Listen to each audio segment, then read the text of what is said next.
All right, so we're going to be talking about Henry Fairweather. He was a software engineer that created an app that revolutionized the cryptocurrency market. And so he was known for his innovation and his hyper intelligence. And so he created a fast growing company that was all focused on innovation. In fact, because that market was so competitive, he had to be first to market, first with the best features. And so he leveraged his huge intelligence to bring that software to light.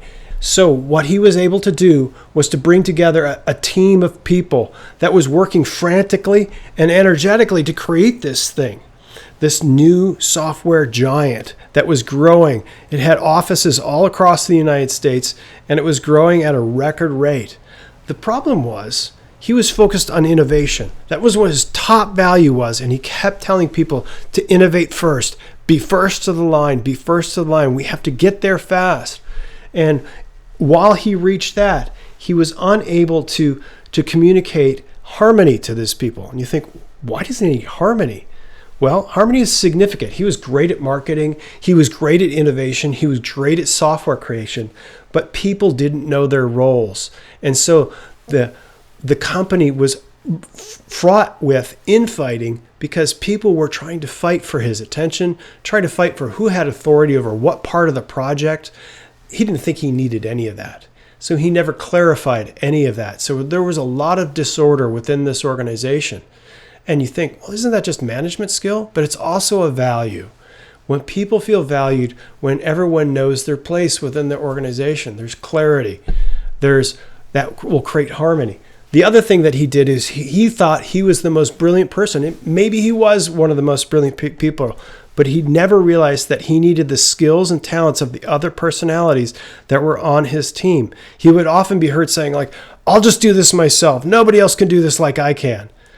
And didn't realize that he was creating disharmony in his team.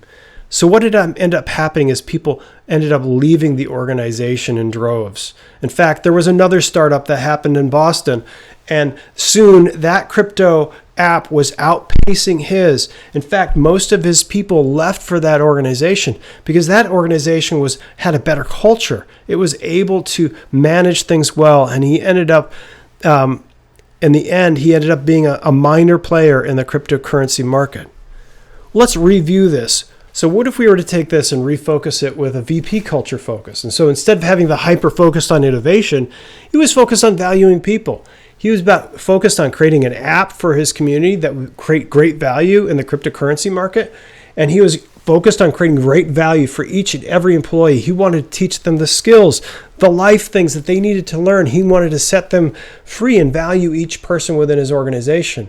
So as they grew, they prioritized values discussion, not just innovation, not just reaching the end at all costs. And so that values discussions created better teams. The teams worked in harmony. They talked about what kind of order they would need, what kind of oversight they would need, who would be in charge of what project, who would have authority over what section of what part of the teams.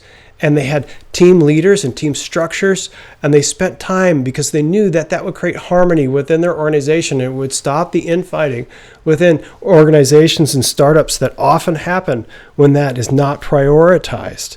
And so because that was one of the things they prioritized, they were able to get to this place where they had harmony and peace. People came into the organization and they loved working there.